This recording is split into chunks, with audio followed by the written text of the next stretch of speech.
नमो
परमोऽस्तु मङ्गलम्।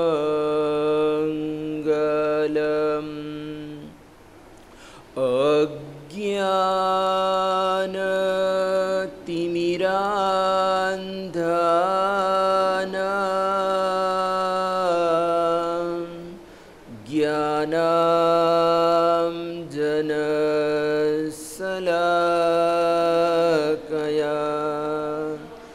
चक्षुरुन्मीलितं येन तस्मै श्रीगुरवे नमः। ज्ञानामृतेन लोकानां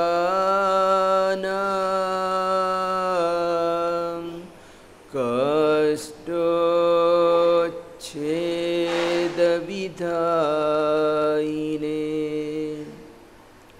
ऐदं युगेन वीराय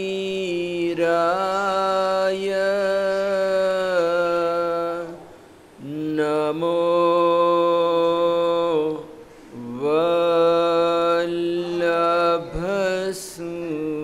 वल्लभसूरये नमो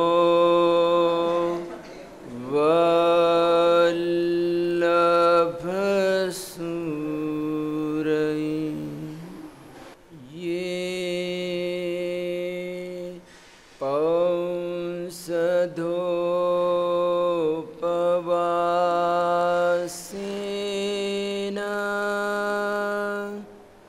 तिष्ठन्ति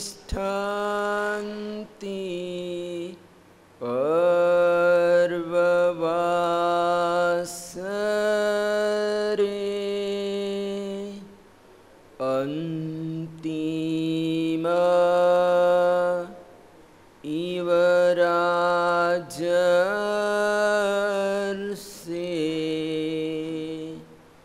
धन्यास्ते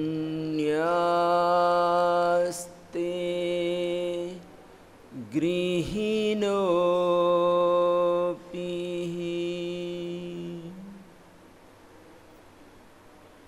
महामंगलकारी पर्वाधिराज पर्युषण के 2 दिनों में हमने 5 कर्तव्यों के बारे में और 11 वार्षिक कर्तव्यों के बारे में सुना, श्रवण किया और इन दोनों दिनों में पर्वाधिराज पर्युषण पर्व के दिनों में कौन कौन से कर्तव्यों का हमको पालन करना चाहिए ताकि हम पर्वाधिराज पर्युषण पर्व की आराधना को सार्थक कर सके, बना सके। तो आज पर्युषण पर्व का 3रा दिन है। तो आज के प्रवचन का विषय है पौषध व्रत की आराधना करना और साथ ही क्षमापना करना। जैसा कि इस श्लोक में बताया गया है कि ये पौषधोपवासेन तिष्ठन्ति पर्व वासरे अंतिम इव राजर्षे धन्यास्ते गृहिणोऽपि। अर्थात जो पौषधोपवासेन यानी पौषध और उपवास के साथ पर्व के दिनों में रहते हैं, यानी कि पौषध व्रत ग्रहण करते हैं, पौषध व्रत की आराधना करते हैं और साथ में उपवास भी रखते हैं, तो इस तरह से जो गृहस्थी पौषध व्रत की आराधना करते हैं, ऐसे जो गृहस्थी हैं वो अंतिम राजर्षि यानी कि उदयन महाराजा की तरह धन्य है। यानी उन गृहस्थियों को धन्य है जो पर्व तिथियों में पौषध करते हैं। तो ये पर्वाधिराज पर्युषण पर्व के संवत्सरी के दिन, महापर्व के दिन उदयन महाराजा ने पौषधोपवास किया था, पौषध व्रत किया था और साथ में उपवास भी था, और इसके साथ ही चंड प्रद्योत के साथ उन्होंने दिल से भाव से क्षमा याचना की थी। तो ये सारा प्रसंग कथानक इस प्रवचन में आता है। तो यहाँ पर उदयन महाराजा की कहानी बताई जा रही है। वैसे ये कथा बड़ी लंबी है, विस्तार वाली है, लेकिन फिर भी मैं आप लोगों को जो विषय इस कहानी में आए हैं उन विषयों को मैं लूँगा। भले ही मैं कहानी को संक्षिप्त कर दूँगा, लेकिन फिर भी कहानी का जो हार्द है, कहानी के जो प्रसंग हैं, वो प्रसंगों के बारे में हम देखेंगे, श्रवण करेंगे। तो सिंधु सौवीर नाम का एक देश है और वहाँ पर वीतभय नाम का नगर है। 363 गांवों के मालिक महाराजा उदयन महाराजा का वहाँ पर शासन चल रहा है, राज्य कर रहे हैं। तो उदयन महाराजा की पटरानी का नाम प्रभावती था, पुत्र का नाम अभिची था और भांजे का नाम केसी था। वैसे राज परिवार में बहुत सारे सदस्य होते हैं, लेकिन यहाँ पर कथानक में जो जो पात्र आए हैं उन्हीं पात्रों को यहाँ पर लिया गया है। तो महाराजा उदयन महाराजा के मन में देवगुरु धर्म के प्रति अटूट आस्था थी, धर्म भावना थी और पर्व तिथियों में पौषध व्रत की आराधना करते थे। इधर चंपा नगरी में कुमार नंदी नाम का एक सुनार है, वह बड़ा धनाढ्य है, लेकिन उसमें एक दुर्गुण था, वो बड़ा स्त्री लंपट था। पैसा था, धन था, अगर कोई सज्जन व्यक्ति होता तो अपने पैसों का, अपने धन का सदुपयोग करता, लेकिन एक कुमार नंदी अपने दुर्गुण के कारण उसने पैसों का दुरुपयोग किया। और वह क्या करता था कि कोई उसकी नजर में कन्या आई, कन्या को देखा और कन्या पसंद आ गई तो कहते कि वो सीधा उस कन्या के माता पिता के पास पहुंच जाता था और माता पिता को 500 सुवर्ण मुद्राएं दे देता था, कन्या को खरीद लेता था और इस तरह से कन्या के साथ विवाह कर लेता था, शादी कर लेता था। तो इस तरह से कहते हैं कि उसने 500 कन्याओं के साथ विवाह कर लिया था। तो 500 स्त्रियां उसके पास थी और उसने एक ऐसा मकान बनाया था जो एक ही खंभे पर खड़ा था, एक ही स्तंभी मकान था। और अब धंधे के लिए तो बाहर जाना ही पड़ता है, तो कभी उसको बाहर जाना पड़ता था तो घर का दरवाजा उसने एक ही रखा था।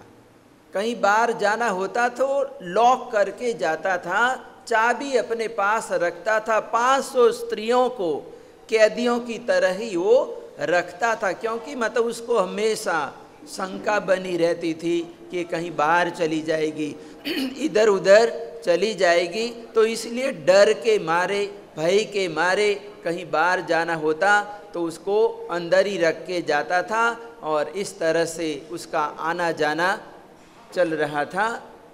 तो इधर पंचशील द्वीप में एक बार इंद्र महाराजा की सवारी जा रही थी। बहुत सारे देव देवी नंदीश्वर द्वीप जा रहे थे। ये अष्टानिका महोत्सव में 28 में ये देवता लोग नंदीश्वर द्वीप जाते हैं और वहाँ पर जाकर परमात्मा की भक्ति करते हैं, अरिहंत परमात्मा की भक्ति करते हैं, गुणगान करते हैं। तो यहाँ पर कोई पर्व का दिन था, कल्याणक का दिन था, तो सब लोग देवता लोग नंदीश्वर द्वीप जा रहे थे। तो इंद्र की सवारी में विद्युन्माली नाम का एक देव था और उनकी 2 पत्नियां थी, हासा और प्रहासा। तो दोनों पत्नियां साथ में थी, देवियां थी। तो ये विद्युन्माली देव ढोल बजाने का काम करता था। तो ये आगे आगे देवियां नाचती हुई जा रही थी और इस तरह से कहते हैं कि रास्ते में ही विद्युन्माली का च्यवन हो गया, यानी कि अकस्मात उसका निधन हो गया, मृत्यु हो गई।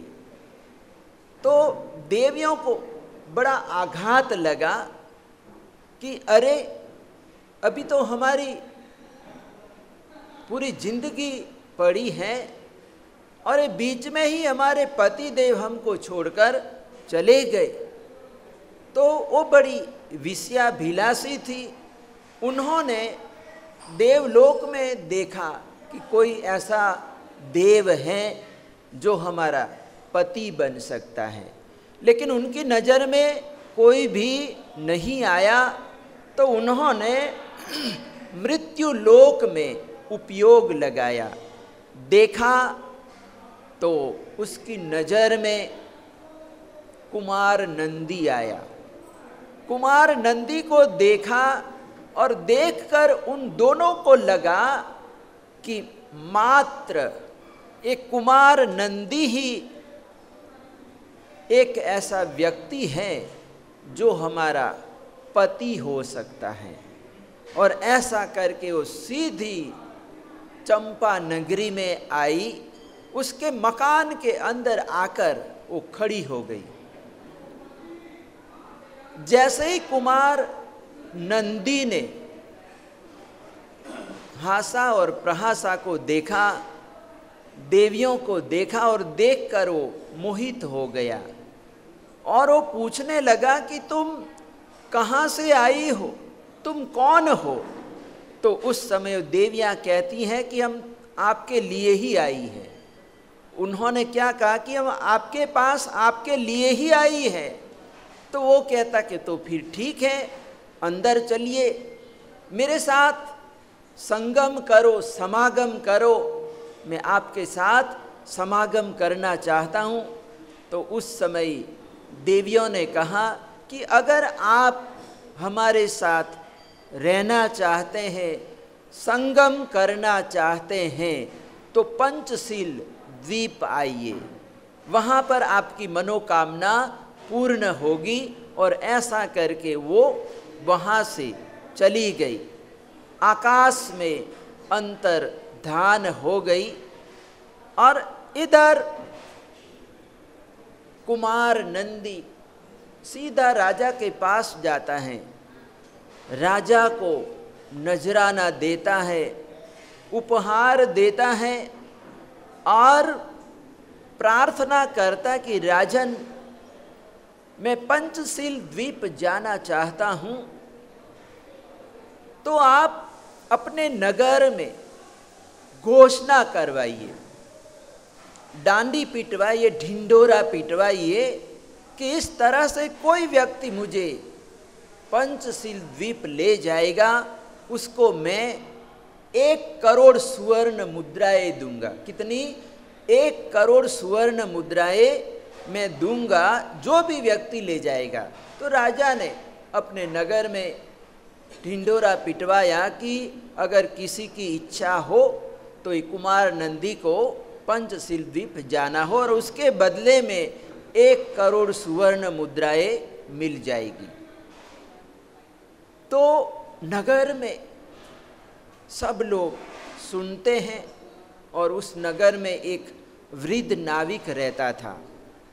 उसने सोचा कि मैं समुद्र में रहते रहते मेरी सारी जिंदगी पानी में चली गई, अब मैं बूढ़ा हो गया हूँ, मैं कब चला जाऊँ कोई भरोसा नहीं है, लेकिन मेरे कारण मेरे बेटे, मेरे पोते, बहुए, मेरा परिवार सुखी हो जाएगा।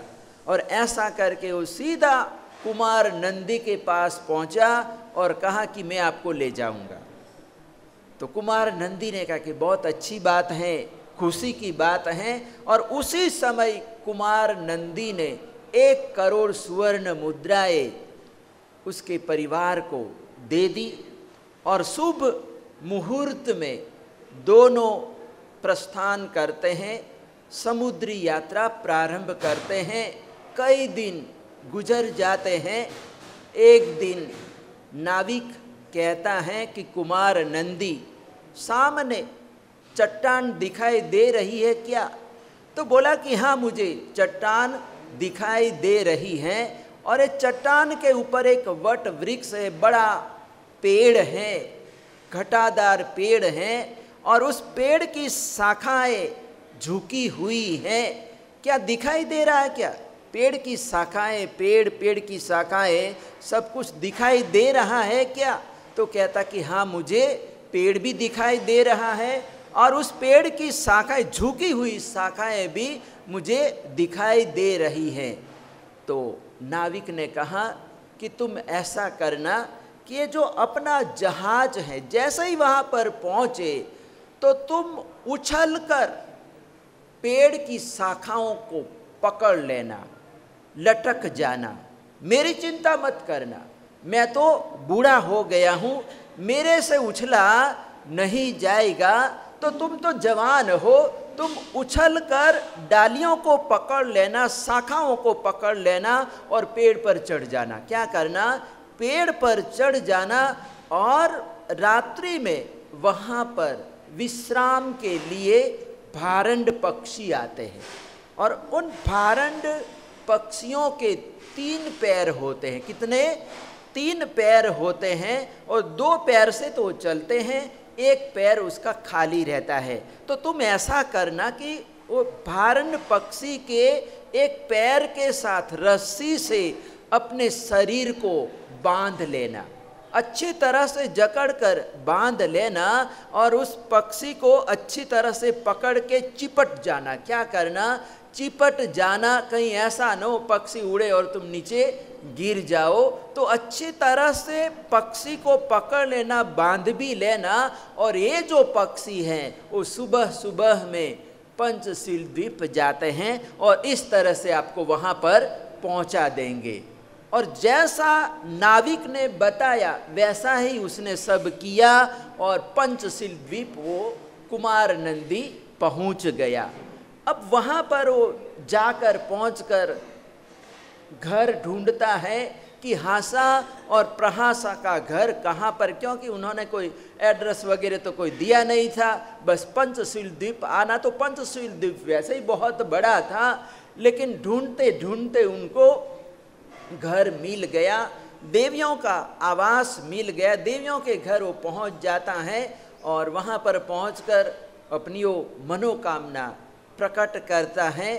तो देवियां कहती हैं कि इस तरह से हमारा समागम नहीं हो सकता, क्योंकि आपका शरीर औदारिक है, दुर्गंधमयी है और हमारा शरीर वैक्रीय शरीर है। कि हम देवियां हैं, हमारा शरीर, देवों का शरीर वैक्रीय शरीर होता है और मनुष्य का शरीर औदारिक होता है। हाड़ मांस रुधिर वगैरह सब कुछ हमारे शरीर में रहा हुआ है। तो वैसा शरीर देवताओं में नहीं होता है। शरीर भी 5 प्रकार के हैं। कितने?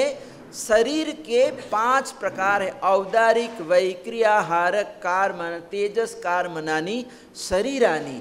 यानी कि औदारिक, वैक्री, आहारक, तेजस और कार्मन। तो इस प्रकार से शरीर के 5 प्रकार होते हैं। और मनुष्य का जो शरीर होता है, मनुष्य गति में औदारिक शरीर होता है और देवताओं के पास वैक्री शरीर होता है। वो छोटा बड़ा अपना रूप वगैरह बदल देते हैं। तो इस तरह से देवियों ने कहा, मना कर दिया कि हमारा और आपका समागम नहीं हो सकता है, आप हमारे साथ नहीं रह सकते हैं। लेकिन एक बात है कि अगर आप वापस जाओ और अग्नि स्नान करो, मरो, मृत्यु को प्राप्त करो और अग्नि स्नान करते समय ये नियाना करो कि ये मैं जो जल मर रहा हूँ, अग्नि में स्नान कर रहा हूँ, इसका फल अगर कोई हो तो मैं हासा और प्रहासा का पति बनूं। क्या बनूं? हासा और प्रहासा का मैं पति बन सकूं। तो इस प्रकार से आपको नियाना करना होगा, तभी आप हमारे पति बन सकते हैं। हमने उपाय बता दिया, रास्ता बता दिया, अब आपकी मर्जी। क्या है? आपकी मर्जी। तो वो तो बड़ा कुमार नंदी निराश हो गया, काटो तो खून न निकले, मेरा तो सब कुछ चला गया, यहाँ से भी भ्रष्ट हो गया और वहाँ से भी भ्रष्ट हो गया, मेरा नगर भी चला गया, मेरा घर भी चला गया, मेरी स्त्रियां भी चली गई, मेरा पैसा भी चला गया और ये भी मिल नहीं पाई। यानी दुविधा में दोनों गए, माया मिली न राम। इसकी हालत तो धोबी के कुत्ते जैसी हो गई। कैसा हो गया कि धोबी का कुत्ता न घर का न घाट का, ऐसी उसकी हालत हो गई। तो वो कहता है कि अगर ऐसी बात थी तो तुम लोगों को मुझे पहले ही ऐसा बता देना था ना, तो मैं सीधा अग्नि स्नान करके नियाना करके ही मैं सीधा यहाँ पर आपका पति बन जाता। लेकिन मैं यहाँ पर कैसे पहुँचा हूँ, किस तरह से आया हूँ, वो तो मैं ही जानता हूँ। अब मैं वापस कैसे जाऊँ, अपने नगर में कैसे जाऊँ? तो देवियों ने कहा कि इसकी चिंता मत करो। क्या करो? तुम इसकी चिंता मत करो, आंखें बंद करो। क्या करो? अपनी आंखें बंद करो। और जैसे ही उसने अपनी आंखें बंद की और खोली तो अपने नगर में पाया, यानी देवियों ने उसको वहाँ पर छोड़ दिया, पहुँचा दिया। तो देवताओं के पास ऐसी शक्ति होती है कि वो लोग कहते कि तुरंत कहीं भी आना जाना हो तो उनकी इतना वो तेज रफ्तार होती है कि हम आंख बंद करते हैं और खोलते हैं उतने में तो कहीं से कहीं वो पहुंच जाते हैं। तो देवियों ने उसको पहुंचा दिया, चंपा नगरी में पहुंचा दिया।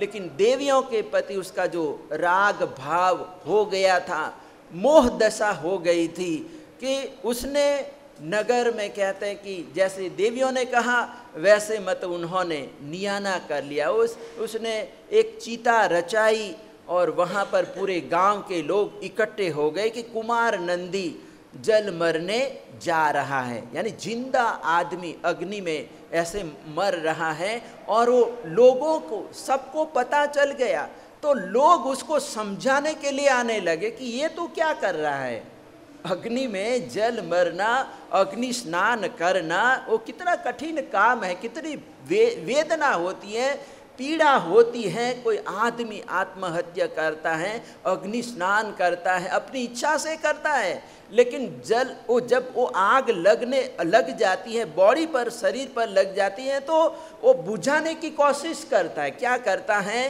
हालांकि उसने अपने आप आग लगाई है, लेकिन जैसे ही शरीर में आग लगती है, लपटों में शरीर घिर जाता है, तो आदमी को इतनी पीड़ा होती है, असहनीय, वो सहन नहीं कर पाता है, तो स्वयं बुझाने की भी कोशिश करता है। क्या करता है? स्वयं बुझाने की कोशिश करता है।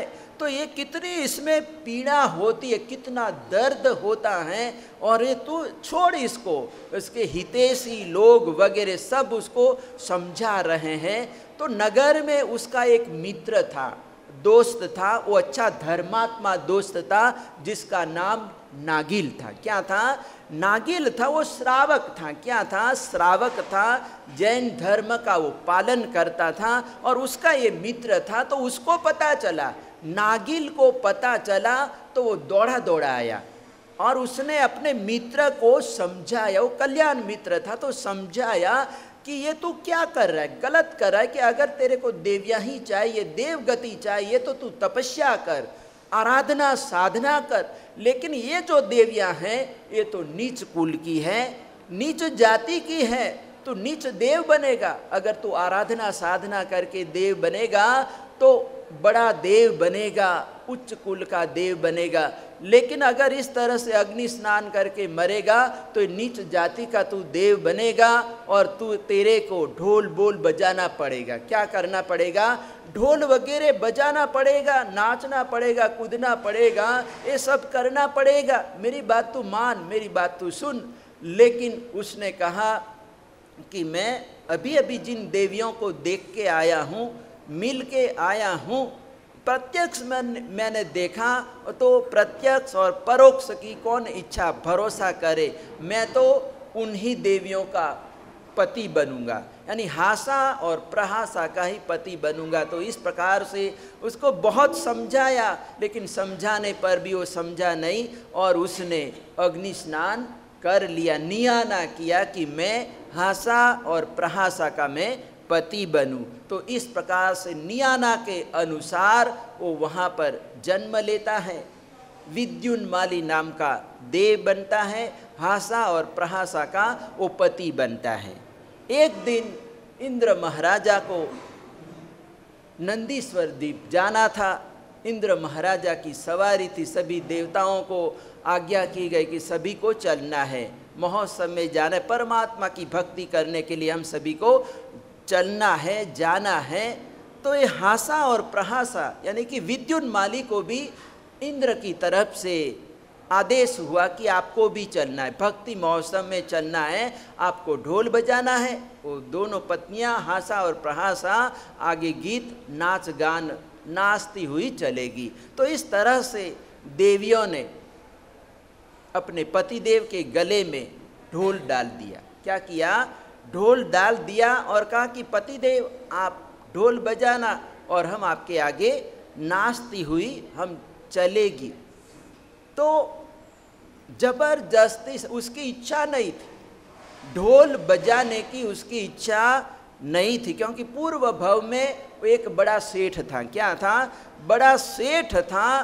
तो पूर्व भव के संस्कार रह गए थे और यहाँ पर नीच जाति का देव बना है, तो यहाँ पर अपनी कुल मर्यादा के अनुसार जो भी काम आता है वो काम करना पड़ता है। तो उसने कहा कि मुझे तो शर्म आ रही है, ये ढोल बजाने में मुझे शर्म आ रही है। तो देवियों ने कहा कि पतिदेव इसमें शर्म की क्या बात है, ये तो अपनी कुल मर्यादा का काम है, सभी का अपना काम होता है। व्यापारी का काम व्यापार करना, सब सुनार का काम सोना चांदी का काम करना, सभी कुमार का अपना काम है। तो ये अपना काम है, एक कुल मर्यादा का काम है, इसमें शर्म की क्या बात है। और ऐसा करके देवियों ने उसके गले में जबरदस्ती से ढोल डाल दिया। वो वापस निकाल देता, गले में से निकाल देता है, लेकिन देवियाँ उसके गले में वापस बार बार उसके गले में ढोल डाल देती है। फिर आखिर वो खिसियाना होकर कहता है कि अब तो ढोल बजाना ही पड़ेगा, यानी गले में पड़ा हुआ ढोल बजाना ही पड़ेगा। और ऐसा करके वो ढोल बजाने लगता है।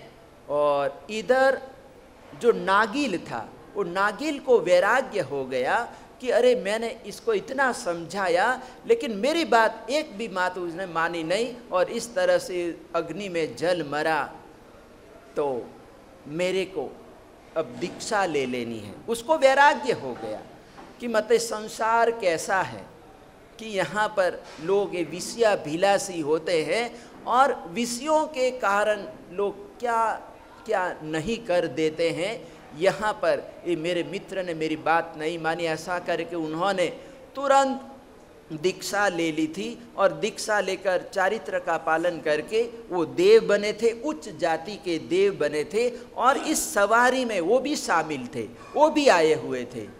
तो उन्होंने देखा, नागिल देव ने देखा कि सब लोग प्रसन्न हैं, सब लोग खुश हैं, खुशी का माहौल है, लेकिन ये ढोल बजाने वाला जो ढोलची है वो इतना उदास, इतना निराश क्यों दिखाई दे रहा है। ढोल तो बजा रहा है लेकिन बड़ा उदासीन है। उन्होंने अपने ज्ञान में देखा कि आखिर ये है कौन, उदासीनता कारण क्या है। तो उन्होंने ज्ञान में उपयोग लगाया, देखा तो पता चला कि ये तो मेरा ही मित्र है। क्या है? ये तो कुमार नंदी है। कौन है? कुमार नंदी का जीव है, विद्युन्माली है।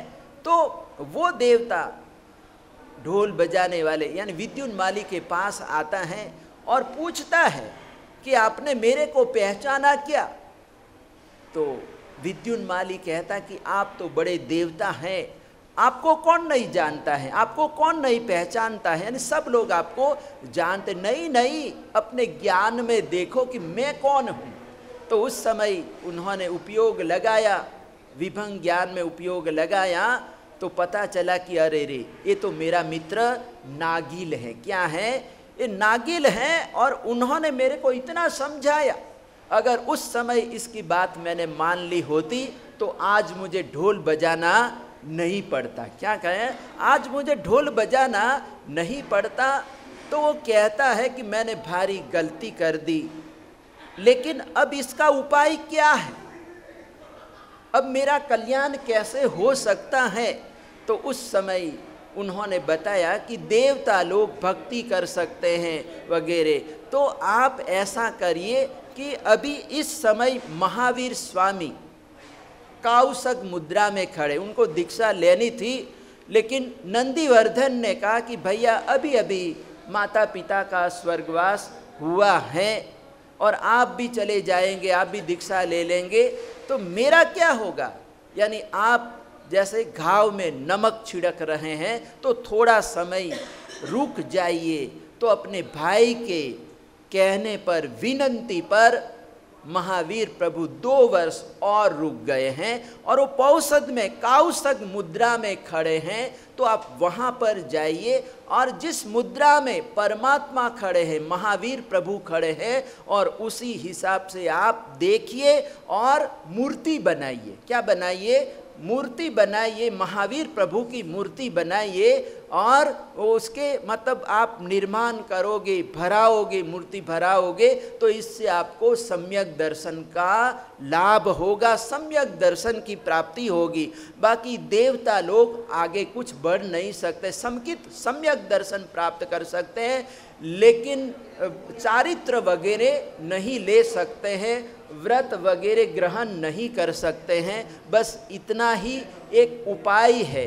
तो देव के समझाने पर विद्युन्माली सीधा क्षत्रिय कुंड वहाँ पर पहुँच जाता है, जहाँ पर महावीर प्रभु राजमहल में खड़े हैं, कमरे में खड़े, वहाँ पर वो पहुँच जाता है, परमात्मा की दर्शन करता है और हुबहू परमात्मा की प्रतिमा बनाता है। गोशीर्ष चंदन की लकड़ी लेता है और जैसे देखा वैसे ही परमात्मा की, महावीर प्रभु की वो मूर्ति बनाता है। और इतना ही नहीं कि उस समय के कपिल केवली से प्रतिष्ठा भी करवाता है, विधि विधान पूरा करवाता है।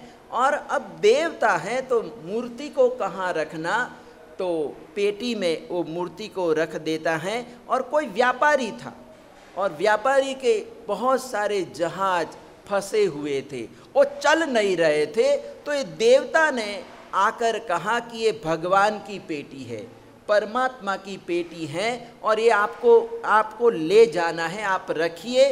और ये पेटी के प्रभाव से, यानी भगवान के प्रभाव से, प्रतिमा के प्रभाव से आपके सारे के सारे जहाज चल पड़ेंगे और आप जहाँ जाना चाहते हैं वहाँ पर आप पहुँच जाओगे। लेकिन परमात्मा की पेटी को इधर उधर मत करना, उसकी सुरक्षा करना, संभालना। ये परमात्मा के कारण आपको कुछ भी नहीं होगा, यानी आप सही सलामत पहुँच जाएंगे। और व्यापारी ने भी देवता के द्वारा प्रदत्त पेटिका को रख लिया और इस तरह से परमात्मा की पेटी के प्रभाव से सारे के सारे जहाज चल पड़े और चलते चलते वित्त भय नगर पहुंच गए। और चौराहे पर आकर उन्होंने घोषणा करवा दी कि जो परमात्मा का भक्त होगा उससे मतलब ये पेटी खुलेगी, और जिससे खुलेगी, जिसके देखने पर खुलेगी, परमात्मा उसी के हो जाएंगे, यानी भगवान उसी के हो जाएंगे। इस प्रकार से जैसे देवता ने समझाया था वैसे वो व्यापारी आता है, चौराहे पर परमात्मा की पेटी रखता है और नगर में घोषणा करवा दी कि जो भी व्यक्ति, जिसकी नज़र पड़ेगी और नज़र पड़ने से पेटी खुल जाएगी, परमात्मा उसके हो जाएंगे। तो लोग वहाँ पर जैसे ही सुना, पूरी नगरी के लोग वहाँ पर उमड़ पड़ते हैं, पेटी को देखते हैं, लेकिन पेटी खुल नहीं पा रही थी। इधर महाराजा उदयन महाराजा भी वहाँ पर पहुँचे हुए हैं और दोपहर हो गया, भोजन का समय हो जाता है। तो उस समय महारानी प्रभावती दासी को भेजती है कि महाराजा को बुलाकर ले आओ, भोजन का समय हो गए, भोजन ठंडा हो रहा है। तो दासी आकर कहती हैं कि राजन पधारिए, भोजन का समय हो गया है। तो उस समय राजा कहता कि आप लोगों को भोजन की पड़ी है, लेकिन मेरे नगर में भगवान की पेटी आई है और मेरे नगर में ऐसा कोई भक्त नहीं है जो परमात्मा की पेटी खोल सके, परमात्मा दर्शन कर सके। मुझे इसका दुख है, जब तक ये पेटी खुलेगी नहीं वहाँ तक मैं अपने मुंह में अन्न जल नहीं ग्रहण करूँगा, नहीं डालूँगा। इस प्रकार से महाराजा वहाँ पर टस से मस नहीं हो। 2-3 बार दासी बुलाने आती है, लेकिन दासी वापस लौट जाती हैं। तो महारानी कहती हैं, दासी को कहती हैं कि महाराजा को जाकर ऐसा बोलो कि मैं आ सकती हूँ क्या, महारानी जी आना चाहते हैं क्या, मैं महारानी को ले आऊँ क्या। तो महाराजा ने कहा ठीक है, शायद उनकी नज़र से पेटी खुल जाए, ले आओ, प्रभावती को यहाँ पर ले आओ। और वो दासी लेकर आती हैं प्रभावती परमात्मा की इतनी भक्त थी, यानी देव गुरु धर्म के प्रति उनकी बड़ी आस्था थी, श्रद्धा भावना थी, और उन्होंने वहाँ पर आकर परमात्मा की स्तुति की, भाव से स्तुति की। प्रातिहार्याष्टकोपेतः प्रास्त रागादि दूषणः दियान में दर्शनम देवाधिदेवो अर्हत त्रिकालविद। यानी कि हे त्रिकाल ज्ञानी अरिहंत परमात्मा, आप अष्ट महाप्रातिहार्यों से युक्त है और आपके जीवन में राग द्वेष वगैरह कुछ भी नहीं है, यानी आप वितराग परमात्मा है।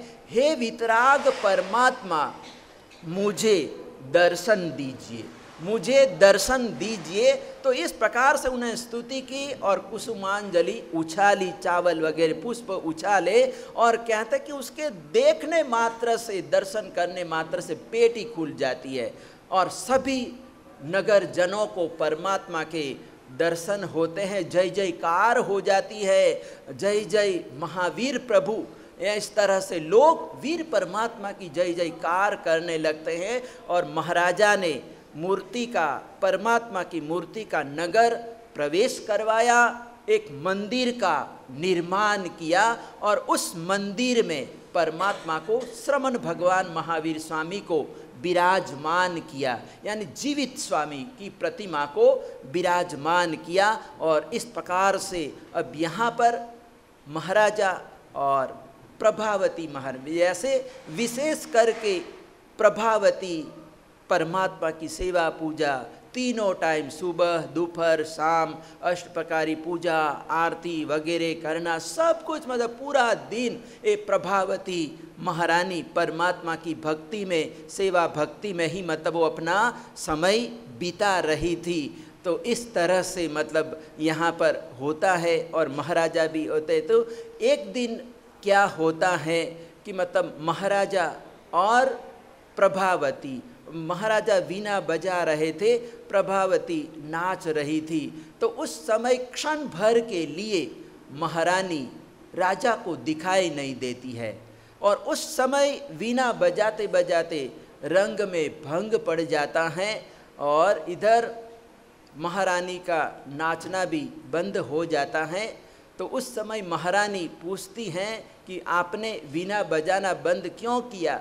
तो उस समय वो कहते हैं कि आप क्षण भर के लिए मुझे दिखाई नहीं दी, और इसीलिए मेरा रंग में भंग पड़ गया, मैं बजा नहीं सका। तो उस समय महारानी ने समझ लिया कि अब मेरा आयुष्य थोड़ा सा बचा है, शेष बचा है, अब मुझे आत्मकल्याण करने के लिए सोचना चाहिए, विचार करना चाहिए। ऐसा वो सोचती है, विचार करती हैं। अब दूसरा प्रसंग बनता है कि एक बार उन्होंने अपनी दासी को कहा कि मुझे पूजा करने के लिए जाना है, मुझे वस्त्र ला कर दो, यानी साड़ी ला कर दो, मुझे परमात्मा की पूजा करने के लिए जाना है। तो दासी ने वस्त्र लाकर दिए, महारानी को दिए, लेकिन महारानी को वस्त्र दूसरे कलर के, यानी रेड कलर के, लाल कलर के दिखाई दिए। तो महारानी को वस्त्रों को देखकर बड़ा गुस्सा आया, क्रोध आया कि मुझे कहीं और जगह थोड़ी जाना है, यानी मुझे तो पूजा करने के लिए जाना है। तो पूजा के लिए तो सफ़ेद वस्त्र होते हैं, वाइट वस्त्र होते हैं, तो ये लाल वस्त्र क्यों लाई? और एकदम महारानी गुस्से में आ जाती हैं, और उनके हाथ में एक दर्पण था, शीशा था, वो शीशा ही दासी को उसने मार दिया, और वो सीधा शीशा जाके ललाट में लगा, मर्म स्थल पर लगा, और दासी उसी समय तड़प कर मर गई। दासी की मृत्यु हो गई, और थोड़ी देर में वो ही वस्त्र महारानी को सफ़ेद दिखाई दिए। तो महारानी को बड़ा पश्चाताप हुआ, दुख हुआ कि अरे, मैंने आवेश में आकर एक पंचेंद्री की हिंसा कर दी है, यानी मैं हत्यारीन हूँ। क्या हूँ? मैं हत्यारीन हूँ, मुझे धिक्कार है, पश्चाताप होता है, अफसोस होता है, बड़ी दुखी हो जाती है। लेकिन उन्होंने निर्णय कर लिया कि बस अब मुझे चारित्र ले लेना है, यानी दीक्षा ले लेनी है, क्योंकि अब मेरा जीवन थोड़ा सा बचा है और थोड़े से जीवन में मुझे इस सर्ववीरति की आराधना कर लेनी है। और ऐसा करके वो महाराजा से, क्योंकि पति देव हैं, उदयन महाराजा हैं, तो उदयन महाराजा की अनुमति के बिना तो दीक्षा नहीं ले सकती है, तो अनुमति मांगती, महाराजा से कहती हैं कि मुझे दीक्षा की अनुमति दीजिए, आज्ञा दीजिए, मैं दीक्षा लेकर आराधना साधना करना चाहती हूँ, चारित्र का पालन करना चाहती हूँ, मुझे आपकी अनुमति चाहिए। तो महाराजा ने कहा कि मैं एक शर्त पर, एक कंडीशन है मेरी, कि जब तुम दीक्षा लेकर काल धर्म प्राप्त करके अगर देव बनो तो मुझे उपदेश देने के लिए आना, प्रतिबोध देने के लिए आना। ये मेरी शर्त इतनी ही है। मैं दीक्षा के लिए आपको रोक नहीं रहा हूँ, लेकिन दीक्षा लेकर तुम देव बनो तो मेरे पास आना, मुझे प्रतिबोध देने के लिए मेरे पास आना। तो उन्होंने स्वीकार कर लिया, महाराज ने स्वीकार कर लिया कि अगर मैं देव बनी, देव गति में गई, देव बनी या देवी बनी, कुछ भी बनी, तो मैं आपके पास जरूर आऊँगी, अवश्य आऊँगी, आपको प्रतिबोध देने के लिए मैं जरूर आऊँगी। और इस प्रकार से कहते हैं कि महारानी ने दीक्षा ले ली। महाराजा ने भी बड़े धूमधाम से दीक्षा करवा दी। अब मतलब यहाँ पर महारानी की जगह, महारानी ने तो दीक्षा ले लिया, पहले तो मतलब वो महारानी ही सब कुछ मंदिर का काम करती थी, लेकिन अब महारानी चली गई, दीक्षा ले लिया। तो अब महाराजा ने कुब्जा नाम की एक दासी थी जो कुबड़ी थी, तो वो कुब्जा दासी को परमात्मा की सेवा भक्ति पूजा करने के लिए महाराजा ने नियुक्त कर दिया। और ये दासी भी परमात्मा की सेवा भक्ति वगैरह सब कर रही थी, पूजा कर रही थी। और इधर क्या होता है कि ये जो उदयन महाराजा हैं वो कुछ दूसरे साधुओं के समागम में, तापसों के समागम में आ गए थे और इसीलिए वो उनके प्रभाव में आ गए थे। और इधर महारानी देव बनती हैं और उन्होंने देखा कि मैंने प्रॉमिस दिया था कि मैं आऊँगी, आपको प्रतिबोध देने के लिए आऊँगी। तो उस समय देवता नीचे आता है और राजसभा में आता है और एक ऐसा फल लेकर आता है, आम का फल लेकर आता है और राजा को खाने के लिए दिया कि राजन मैं फल लेकर आया हूँ। और फल दिया, राजा ने खाया तो इतना मीठा लगा, स्वादिष्ट लगा, मधुर लगा। और वो राजा कहने लगे कि ऐसे आम कहाँ पर लगते हैं, कहाँ आते हैं। तो तापस ने कहा कि आप हमारे आश्रम में आइए, तपोवन में आइए और वहाँ पर पूरी वाड़ी है, आम का बगीचा है और आप जी भर के वहाँ से आप फल खा सकते हैं, आम खा सकते हैं। तो मैं तो आपकी राजसभा में आया, अब राजा के पास जाना है तो खाली हाथ कैसे जाऊं, ऐसा करके अपने हाथ में एक आम पकड़ते आया। लेकिन आप स्वयं वहाँ पर आओगे तो आप पेट भर के आम खा सकोगे, खा पाओगे।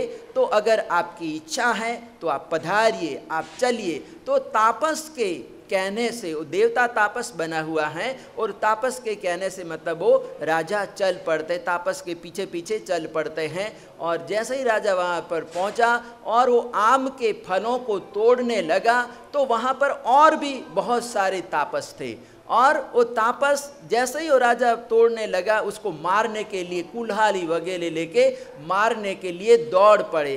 तो राजा वहाँ से भागा कि ये तापस कैसे हैं, इनके कहने से तो मैं यहाँ आया हूँ, ये विनती करके तो मेरे को यहाँ पर लाए हैं और यहाँ पर मैं आया तो मेरे को मारने के लिए दौड़ पड़े। ऐसा करके वहाँ से वो भागे और एक पेड़ के नीचे एक साधु महाराज विराजमान थे, बैठे हुए थे, कायोत्सर्ग मुद्रा में खड़े थे। और वहाँ पर आकर राजा बैठ जाता कि मैं आपकी शरण में हूँ, मेरी रक्षा करो, क्या करो, मेरे पीछे तापस पड़े हैं, मुझे बचाइए बचाइए। तो इस प्रकार से मतलब थोड़ी देर में देवता अपने मूल रूप में, स्वरूप में आ जाता है और कहता कि ये मेरी देव माया थी। क्या थी?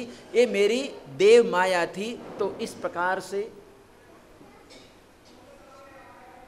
मेरी देव माया थी और उन्होंने कहा कि अपना एक धर्म यानी वितराग परमात्मा का धर्म क्या है, देवादिदेव वितराग परमात्मा का धर्म है। और इस प्रकार से कहते हैं कि देवता अपना काम करके अपने स्थान पर चला जाता है, पहुंच जाता है। और इधर क्या होता है कि एक गांधार देश का श्रावक शाश्वती प्रतिमाओं के दर्शन के लिए निकला और बीच में वैताड्य पर्वत आ गया।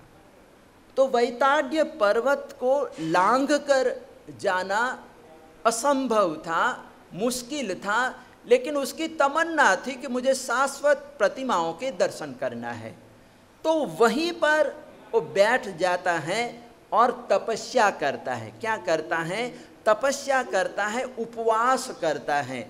और एक उपवास, 2 उपवास, 3 उपवास, 4 उपवास, इस तरह से 21 दिन हो जाते हैं। कितने? 21 दिन हो जाते हैं। 21 दिन के उपवास हो जाते हैं। तो उसकी तपस्या से, 21 उपवास से कहते हैं कि वहाँ पर अधिष्ठायिका देवी प्रकट होती हैं। और अधिष्ठायिका देवी ने सेवा कार्य पूछा। क्या बोला कि आपने इतनी बड़ी तपस्या की है, उग्र तपस्या की है, और ये तपस्या के पीछे आपका प्रयोजन क्या है? आप क्या चाहते हैं? और आप जो भी चाहोगे मैं देने के लिए तैयार हूँ, मैं आपको मदद करने के लिए ही आई हूँ, आप बताइए। तो उस समय श्रावक ने कहा कि मैं तो परमात्मा की भक्ति करना चाहता हूँ, मैं जा रहा था शाश्वती प्रतिमाओं को वंदन करने के लिए, दर्शन करने के लिए, लेकिन ये बीच में पहाड़ वैताड्य पर्वत आया और इसलिए मैं यहाँ पर तपस्या में बैठ गया था। आपके दर्शन हुए, आप पधारी हैं और आप मदद करना चाहते तो मुझे दीजिए। तो उस समय देवी ने 108 गोलियां दी। क्या दिया? गुटिकाएँ होती, गोलियां होती हैं, और वो गोलियों का ऐसा प्रभाव, उन्होंने किस तरह से उपयोग करना वगैरह सब कुछ समझा दिया। और कहते हैं कि आप शाश्वती प्रतिमाओं के दर्शन करने के लिए जाना चाहते तो आप एक गोली मुंह में रखो और इच्छा करो कि मैं वहाँ पर पहुँच जाऊँ। तो एक गोली के प्रभाव से आप वहाँ पर पहुँच जाओगे, शाश्वती प्रतिमाओं के दर्शन हो जाएंगे वगैरह सब। मतलब हो आपकी जो भी मनोकामना है वो मनोकामना पूर्ण हो जाएगी। तो देवी ने गोलियां दिया और देवी अपने स्थान पर चली जाती हैं। अब ये श्रावक अपने मन में भावना भाता है और गोली का उपयोग करता है। एक गोली अपने मुंह में रखता है और भावना करता है कि मैं यहाँ से जीवित स्वामी की प्रतिमा के दर्शन करूं, यानी वित्त भई नगर मुझे जाना है और परमात्मा के श्रमण भगवान महावीर स्वामी के मुझे दर्शन करना है। ऐसी वो भावना भाता है। और क्योंकि वो बहुत दूर था, वहाँ से पहुँचना मुश्किल था, तो उसने गोली का उपयोग किया और गोली के प्रभाव से सीधा वो वहाँ पर पहुँच जाते। देवता ऐसी शक्ति थी कि देवता वहाँ पर वो पहुँचा देते थे।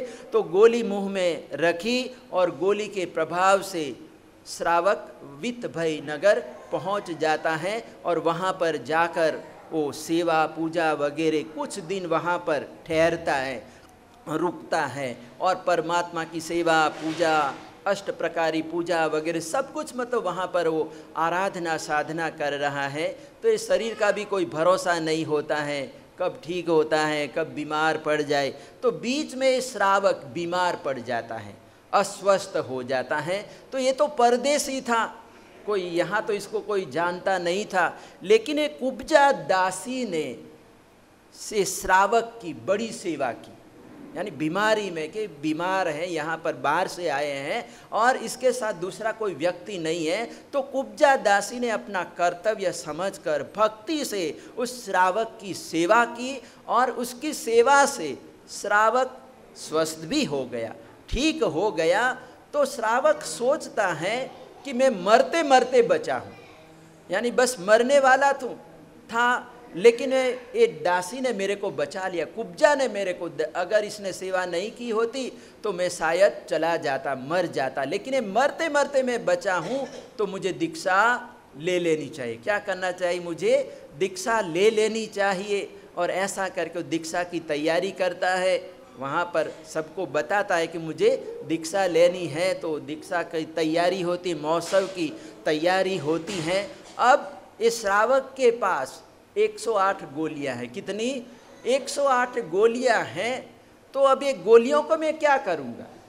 मुझे तो साधु होना है, साधु जीवन में क्या काम आएगा? मेरे जैसा कोई, इंद्रजीत जैसा कोई साधु होता प्रधान जी, तो मैं तो दीक्षा भी लेता तो 108 गोलियां साथ में ही रखता, ताकि लोग मेरे पास ज़्यादा से ज़्यादा आ सके, लोगों को मैं चमत्कार दिखा सकूं और ज़्यादा से ज़्यादा मेरे पास भीड़ हो, भीड़ भाड़ हो। तो इस तरह से श्रावक ने सोचा कि मुझे तो साधु होना है, तो गोलियों की क्या ज़रूरत है? गोलियां, ये बिचारी ये कुब्जा दासी ने मेरी कितनी सेवा की, निस्वार्थ भाव से सेवा की। मेरे से कुछ इसको मिलने वाला भी नहीं था, लेकिन फिर भी इसने निस्वार्थ भाव से सेवा की है। अब मेरे पास और कुछ देने जैसा भी नहीं है, ये 108 गोलियां हैं, तो गोलियां ही मैं इसको दे देता हूँ। और ऐसा करके उन्होंने 108 गोलियां दे दी और सब कुछ समझा दिया कि इससे मतलब तेरी जो भी मनोकामना होगी वो मनोकामना पूर्ण हो जाएगी। श्रावक ने इधर दीक्षा ले ली और एक कुब्जा दासी परमात्मा की सेवा कर। एक दिन उसने सोचा कि लोग मेरे को कुबड़ी कुबड़ी करते कहते रहते हैं। क्या करते हैं? कुबड़ी कुबड़ी करते रहते हैं, तो मैं भी खूबसूरत हो जाऊं। क्या करूं? मैं रूपवती हो जाऊं। ऐसा करके उसने अपने मुंह में एक गोली रखी। क्या रखा? एक गोली रखी। ठीक है, आजकल ऐसी गोलियां नहीं है, हमारा तो घंटे बिगड़ते हैं इसमें, लेकिन यहाँ पर उसने मात्र एक गोली रखी और गोली के प्रभाव से एकदम वो खूबसूरत हो गई, रूपवती हो गई। और दूसरे दिन मंदिर में जाती हैं। महाराजा ने देखा कि अचानक इसकी शक्ल कैसे बदल गई, ये इतनी रूपवान हो गई। तो महाराजा ने उसका नाम ही पहले तो कुब्जा नाम था, लेकिन उसका नाम बदल दिया, स्वर्ण गुटिका रख दिया। क्या रख दिया? महाराजा ने उसका नाम ही स्वर्ण गुटिका रख दिया और स्वर्ण गुटिका करके बुलाने लगे। अब वो देखती है कि उदयन महाराजा तो मेरे पति नहीं हो सकते हैं, लेकिन ये जो अवंतीपति चंड प्रद्योत है, क्योंकि मैं अब रूपवान हो गई तो रूप का फायदा भी क्या, पति के बिना रूप का फायदा भी क्या, तो मेरे को तो पति चाहिए। यानी उसने इच्छा की कि मेरी शादी हो जाए। तो उन्होंने चंड प्रद्योत को पसंद किया। किसको? ये चंड प्रद्योत ही एक ऐसा व्यक्ति है जो मेरा पति बन सकता है। तो उन्होंने मुंह में गोली रखी और देवी सीधी चंड प्रद्योत के पास गई और वहाँ पर जाकर उन्होंने एक स्वर्ण गुटिका का चित्र वगैरह दिखाया, उसके रूप का वर्णन किया और रूप को सुनकर, चित्र को देखकर अवंतीपति चंड प्रद्योत मोहित हो जाता है और वो सीधा उज्जैनी नगरी से अनिल वेग नाम के हाथी पर बैठकर वो वहाँ पर वितभय नगर पहुँचता है। रात्रि के समय पहुँचता है, दासी को आकर मिलता है और कहता कि चलो मेरे साथ चलो। तो दासी ने कहा कि ये जो मेरी जीवित स्वामी की प्रतिमा है, ये इसके बिना मैं नहीं चलूँगी। उसको भी परमात्मा के प्रति इतना लगाव हो गया था कि मैं परमात्मा के बिना नहीं रह सकती हूँ। अगर मेरे को चलना है, आपके साथ चलना है, तो मूर्ति को भी साथ में लेना होगा। क्या करना होगा? एक जीवित स्वामी की प्रतिमा को भी साथ में लेना होगा। तो अवंतीपति वापस आ जाता है और जैसा उन्होंने देखा वैसी प्रतिमा, दूसरी प्रतिमा बनाता है और वो मूर्ति लाकर मतलब वहाँ पर दूसरी बार आता है और जो असली जीवित स्वामी की जो प्रतिमा होती उसको वो ले लेता है, उठा लेता है और दूसरी प्रतिमा वहाँ पर स्थापित कर देता है, विराजमान कर देता है। और दासी और जीवित स्वामी प्रतिमा को लेकर वो वहाँ से चंपत हो जाता है, अवंती नगरी पहुंच जाता है। सुबह होती है, प्रातः काल होता है, महाराजा मंदिर में दर्शन करने के लिए आते हैं। देखते हैं तो परमात्मा के गले में जो माला थी वो भी मुरझाई हुई है, कुम्हलाई हुई है, और दासी भी दिखाई नहीं दे रही है। आकर समाचार दिया कि हाथियों के मद झर गए हैं। तो उदयन समझ गया कि यहाँ पर चंड प्रद्योत आया है, रात्रि के समय आया है, और उसने मेरी दासी को भी उठा लिया और मेरी प्रतिमा को भी लेके भाग गया है। और अब मतलब वहाँ पर जाकर मेरी दासी भी मुझे चाहिए वापस, और प्रतिमा भी, मेरी प्रतिमा भी मुझे वापस चाहिए। ऐसा करके उन्होंने अपने दूत को भेजा, पहले संदेश भेजा, मैसेज दिया, और दूत ने जाकर वहाँ पर समाचार दिया कि ऐसे ऐसे उदयन महाराजा ने आपको संदेश दिया है कि आप हमारी प्रतिमा और दासी को वापस कर दीजिए, क्योंकि आप चोरों की भांति आकर यहाँ से ले गए हैं, तो आप दे दीजिए, वरना आप युद्ध के मैदान में युद्ध के लिए तैयार रहें। तो चंड प्रद्योत को भी अपनी शक्ति का अभिमान था। उसने कह दिया कि अगर उनकी बाहें हैं तो मेरी भी बाहें हैं, और मैं ऐसे इतनी आसानी से दासी और प्रतिमा देने वाला नहीं हूँ। और दूत ने आकर बताया तो इधर उदयन महाराजा एक तो अन्याय किया है, और ऊपर से मस्तक उठा रहा, दादागिरी करता है, इसको तो शिक्षा देनी ही चाहिए, राजनीति है, राजधर्म है इसको, और नहीं तो ऐसे अत्याचारी बढ़ जाएंगे। तो उदयन महाराजा ने अपने साथ 32 मुकुटबंदी राजाओं को लिया और बड़ी विशाल सेना के साथ वहाँ से प्रस्थान करते हैं, उज्जैनी नगरी पहुँचते हैं, और इधर दोनों सेनाएं आमने सामने खड़ी हो जाती हैं। उदयन महाराजा और चंड प्रद्योत तो उस समय मतलब किस पर मतलब बैठ के युद्ध करेंगे, तो उस समय मतलब वो कहते हैं कि मतलब वो प्रतिज्ञा तोड़ देता है। चंड प्रद्योत प्रतिज्ञा का पालन नहीं करता है, और वो अनिल वेग हाथी के ऊपर वो बैठकर आता है। तो उस समय उदयन ने देखा कि हाथी पर बैठ के आया है, तो उन्होंने सीधा एक तीर मारा, हाथी के पाँव में मारा, और सीधा जाके पाँव में लगा, दूसरा मारा, तीसरा मारा, चौथा बाण मारा, और इस तरह से हाथी धड़ाम देके नीचे गिर गया।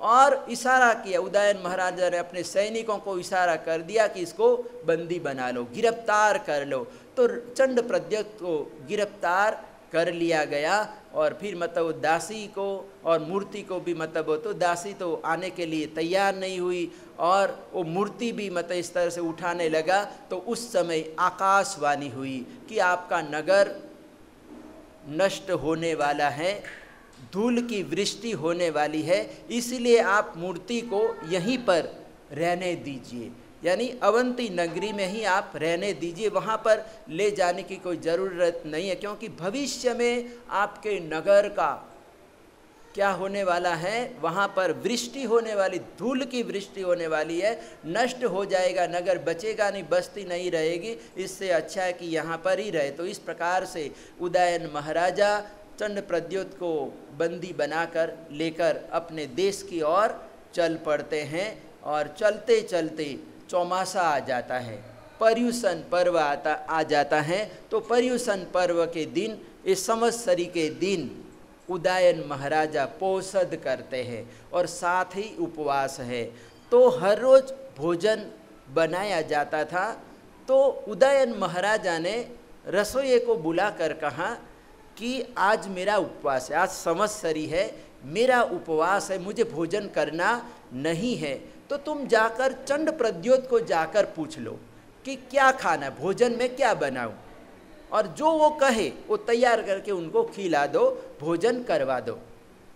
तो वो रसोइया जाता है, पूछता है चंड प्रद्योत को कि आज भोजन में क्या बनाया जाए, क्योंकि हमारे महाराजा का तो आज उपवास है, क्या है, उनको भोजन करना नहीं। तो उन्होंने बोला है कि जो महाराजा कहे वो तैयार करके भोजन करवा दो। तो मैं पूछने के लिए आया हूँ कि क्या बनाऊँ, जो आप कहोगे वो मैं तैयार कर देता हूँ। तो चंड प्रद्योत सोचता है कि आज तक मुझे पूछा नहीं गया कि क्या बनाना है, रसोई में क्या बनाना है, और आज पूछा जा रहा है। इसका मतलब है दाल में कुछ काला है। क्या है? दाल में कुछ काला है, कहीं जहर बहर मिला दिया, मेरे को मार देंगे, ख़त्म कर देंगे।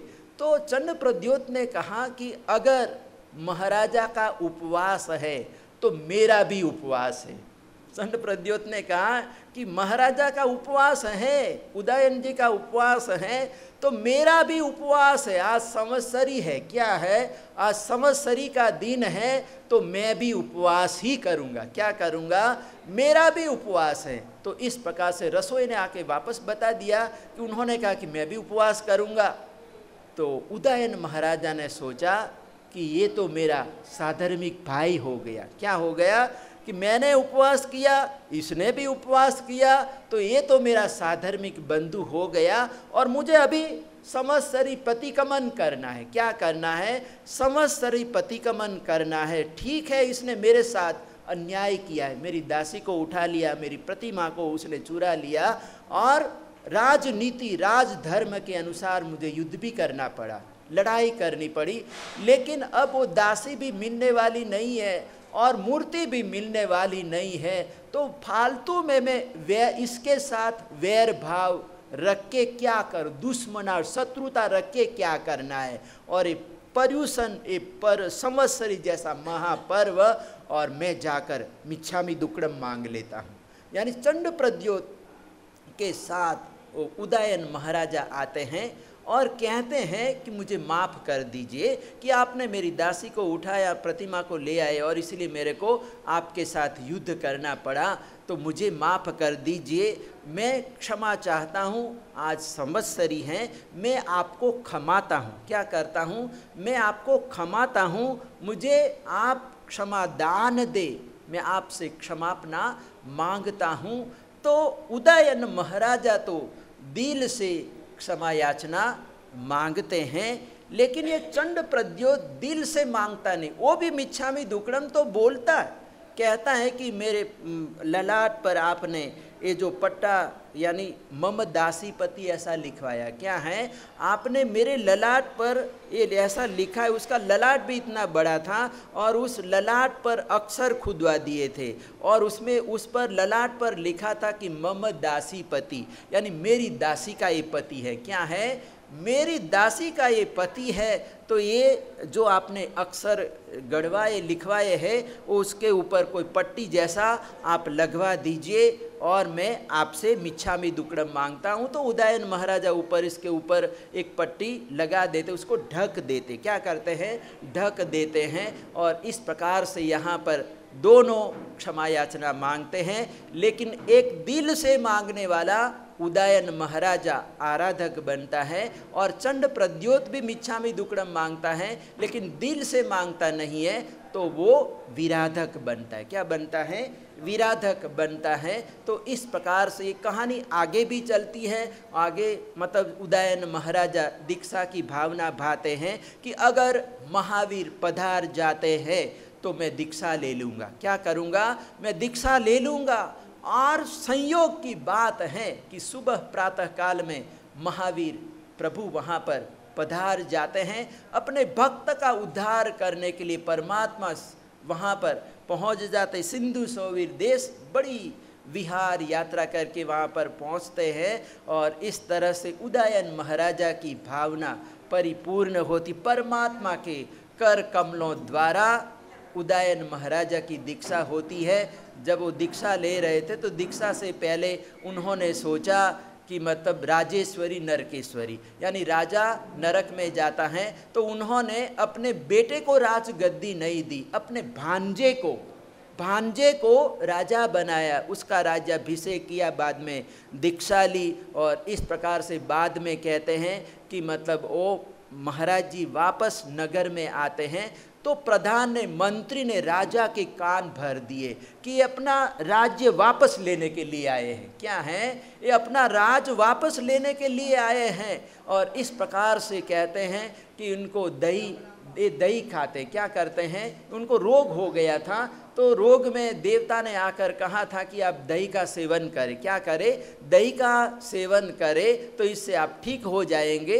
तो दही के लिए वो मतलब घरों में जाते थे, और वो भी निर्दोष, यानी किसी को ये नहीं उन्होंने बताया कि मुझे दही चाहिए, क्या चाहिए, मुझे दही चाहिए, ऐसा लोगों को किसी को बोला भी नहीं। घरों में जाते थे, कहीं से दही मिल जाता था, ग्वालिन के घरों से ऐसे मिल जाता, वो सेवन करते थे। तो ये देवता को पता चल गया, और उस समय कहते हैं कि मतलब वो मंत्री के कहने से राजा ने कहा कि दही का सेवन करते हैं तो दही में जहर मिला दिया जाए, यानी इसको ख़त्म कर दिया। राजनीति में किसी का कोई भरोसा नहीं होता, चाहे अपना मामा है या भांजा है, किसी का कोई भरोसा नहीं होता है। तो इन्होंने पता लगा कि ये दही में जहर मिला दिया जाए। तो 2-3 बार वो जो प्रभावती का जो जीव दो देव बना था, वो आता है और दही फेंकवा देता है, गिरा देता, खाने की तैयारी करते, वॉर के लाते हैं, गिरा देता है। इस तरह से 2-3 बार हुआ, लेकिन एक बार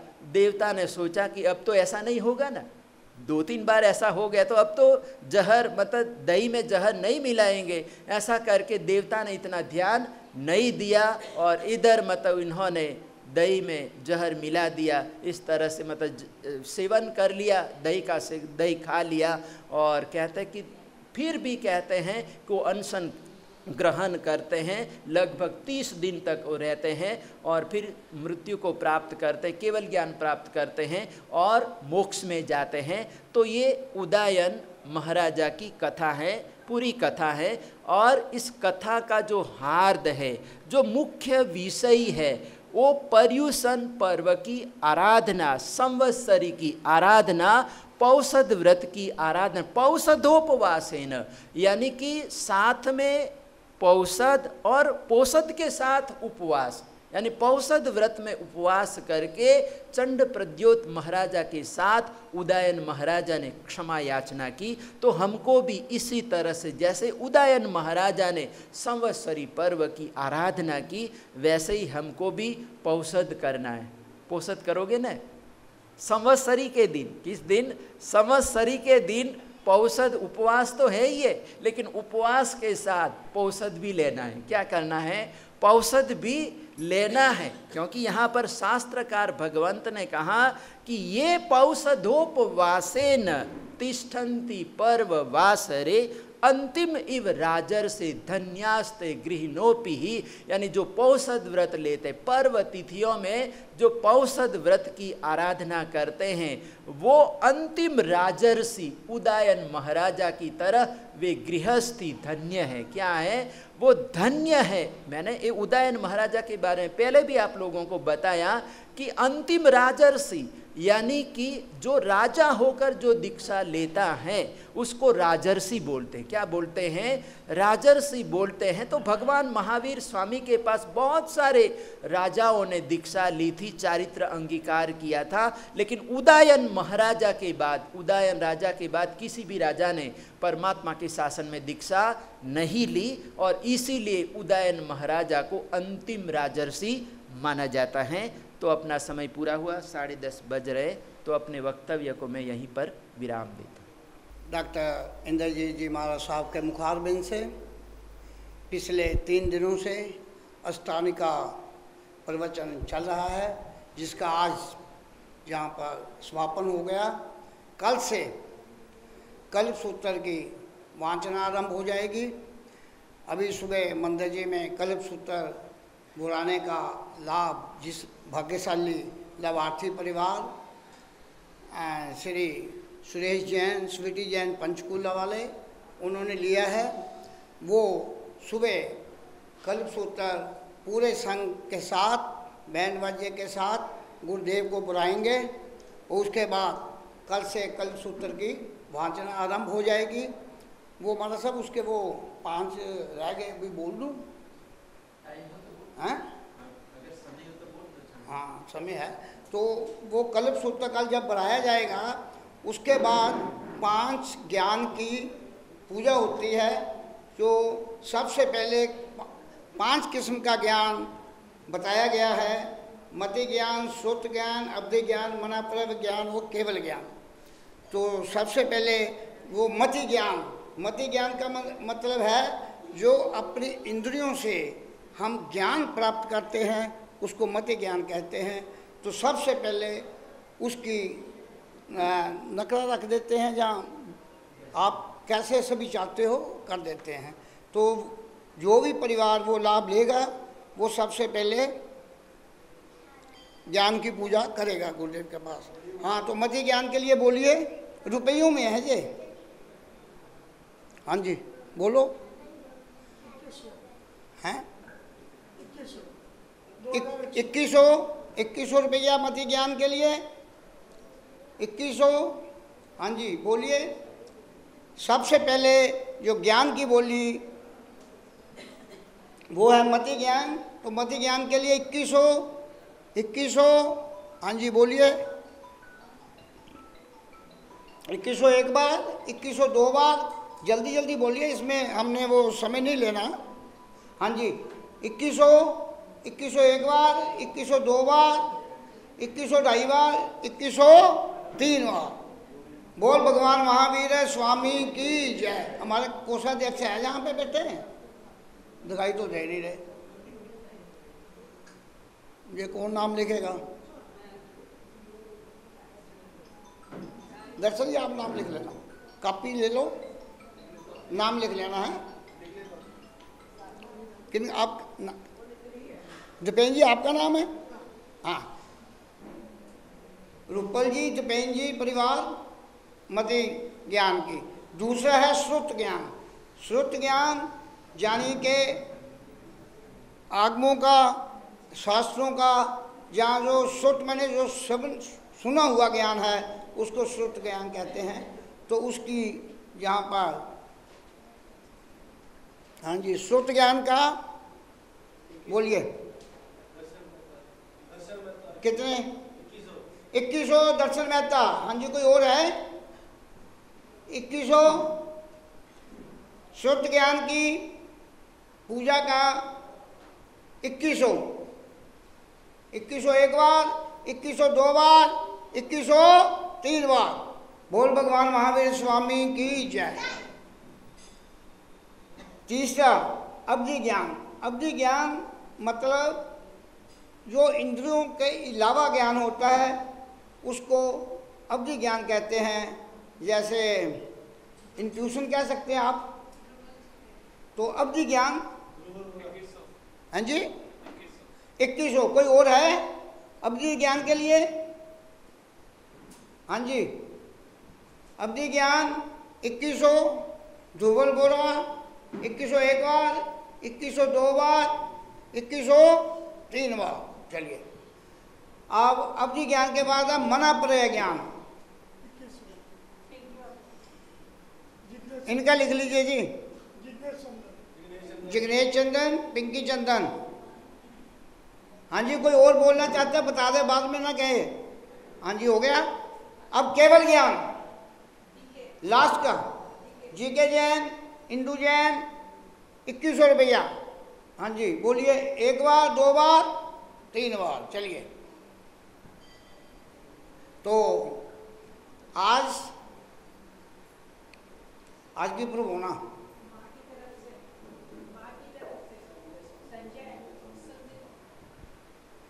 आज की परवोना का लाभ श्री चंपालाल, चंदन जैन, संजय जैन, आदित्य जैन, डाकलिया परिवार, इनकी तरफ से आज की परवोना। आज रात्रि संध्या का जो लाभ है वो श्री प्रदीप जी, कंचन जैन के परिवार की तरफ से है। तो 7:30 बजे वो आरंभ हो जाएगा। आप सबसे फिर गुरुदेव से भी अनुरोध है कि समाइक जो है कृपा 7:30 बजे तक ऐसा सिस्टम बने कि वो 7:30 हो जाए, क्योंकि 9 बजे हमने हर हालत में उसको ख़त्म करना होता है। तो इसलिए 7:30 बजे समाइक हो जाएगी तो भक्ति संध्या आरंभ हो जाएगी। तो अभी एक और समाचार, आज एक दुखद समाचार भी आया है, वो गुरुदेव अभी अपने मुखारबिंद से आपको बताएंगे। जैसा कि हम सभी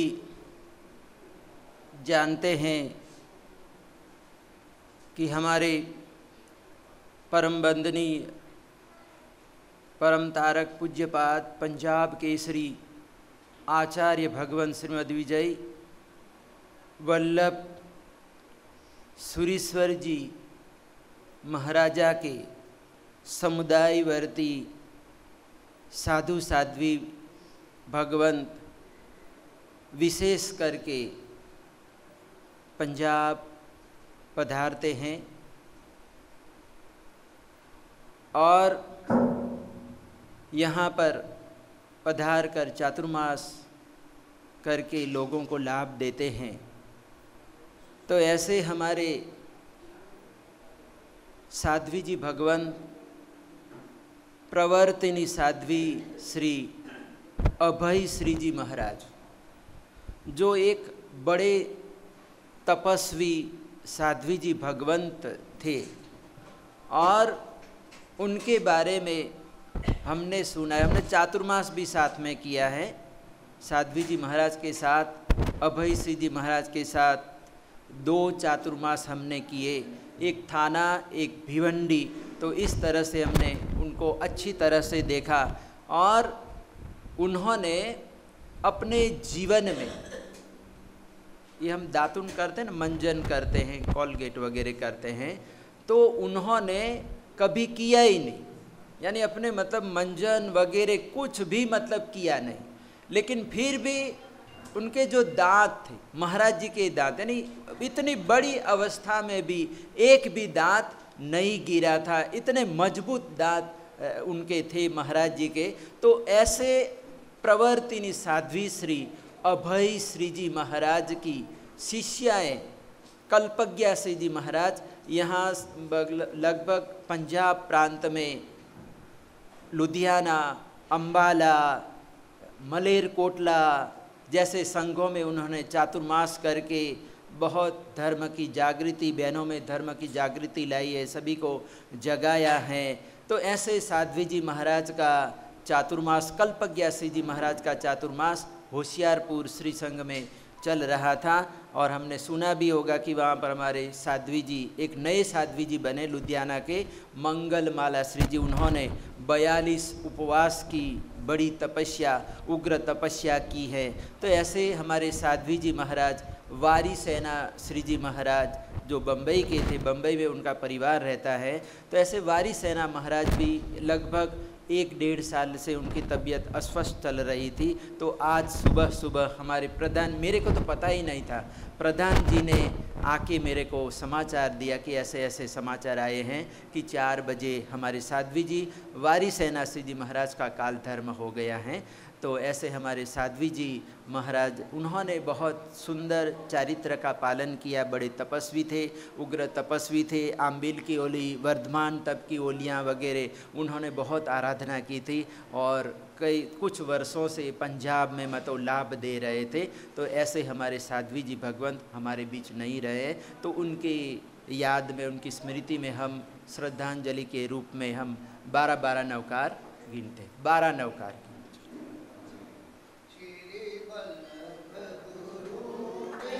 चरणों में मैं नित उठ शीश नमाता, मेरे मन की कली खिल जाती है जब दर्श तुम्हारा पाता। मुझे वल्लभ नाम ही प्यारा है, इसलिए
विहार तिविहार पानाहार सुरगे अबतटमसकाय चौबी हिंदू मियारम असनमांग पारिठम यागर मातकर पानाहार पूर्सी साठ पूर्सी पुरी मड्डा बड्डा मनमगाय अनथना भोगनम ससांगन पजंगारणम दीसा मोहिनम सांगन महत्तरागारणम सौसमायवती आगारणम पानस लेवेन वा छेन वा बहुलवेन वा ससिथेन वा सिथेन वा बोश्री आंबीलेकासना बेआसना पोसी साठ पोसी पुरी मड्ढा बड्ढा उगेश रमकार से पूर्सी साठ पूर्सी पुरी मड्ढा बड्ढा मनमगाय उगेश ऋचवी अंबियाहरम असनम पाणिगणम दीसा मोहिनम संग्रम महतरागरणम ससमावती आगरणम आयम्बिल विगपस्कालेवलेवेनम गिहत संसठेनम उखित विवेगनम पडु संग्र पाइठम यागरणम महतरागरणम ससमावती आगरणम एकासनम बेआसनम पचकाय चवी अंबियाहरम ससागरणम सागार्यागारणम आउटन पसारेनम गुरु अबुट्ठानेनम पारिठम यागरणम महतरागरणम ससमायवती आगारणम पानस लेवेन वा छेन वा बहुलवेन वा ससिथेन वा सिथेन वा बोश्री अंगूठे अमृतवसे लब्धितना भंडार श्री गुरु गौतम समरिये वांछित फलदातार उपसर्गाः क्षयं यान्ति छिद्यन्ते विघ्नवलयः मनः प्रसन्नतामेति पूज्यमाने जिनेश्वरे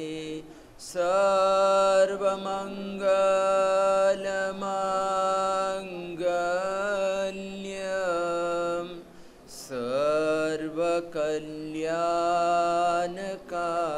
सर्वकल्याणकारणं प्रधानं सर्वधर्मा